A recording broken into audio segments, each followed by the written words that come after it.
नमस्कार दोस्तों, मैं आयुष और आयुष टॉक यूनिक में आपका स्वागत है।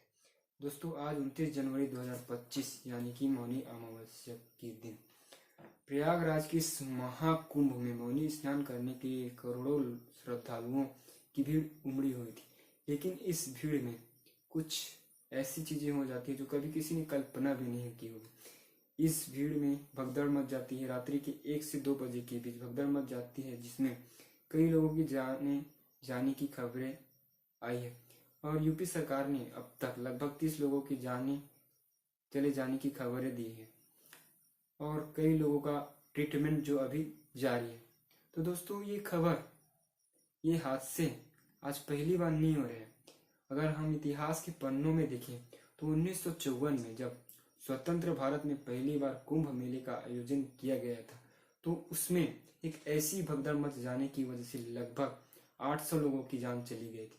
उसके बाद 1986 में जब कुंभ मेले का आयोजन किया गया था, तो उसमें भी एक ऐसी भगदड़ हुई थी जिसमें लगभग 200 लोगों की जान चली गई थी।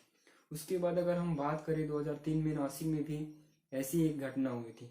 और अगर हम बात करें सिर्फ और सिर्फ प्रयागराज की, तो 2013 में एक ऐसी घटना हुई थी जिसमें भगदड़ मच गया था और साथ ही साथ उसमें रेलवे स्टेशन पर भी हादसा हो गया था, जिसमें लगभग 42 लोगों की जान चली गई। तो इन सब घटनाओं को देखते हुए मैं दोस्तों सिर्फ आपसे इतना ही कहना चाहूंगा, उसे इतना ही आग्रह करना चाहूंगा कि जहां तक मुमकिन हो ऐसी भीड़ वाले इलाकों से बचें। और पहली चीज तो ये कि संगम स्थल पे स्नान करने की जिद न करें। आपको जहां भी स्नान करने का मौका मिले आप स्नान कर लीजिए। और दूसरी बात ये कि अगर आपको इस भीड़ की वजह से मंदिर में दर्शन करने का मौका ना मिले तो कोई बात नहीं, खाली समय में जाकर आप दर्शन करें, लेकिन अपना ध्यान रखें, क्योंकि आपके जीवन से ज्यादा आवश्यक ये चीजें नहीं है। क्योंकि आप तो कभी भी इस महाकुंभ में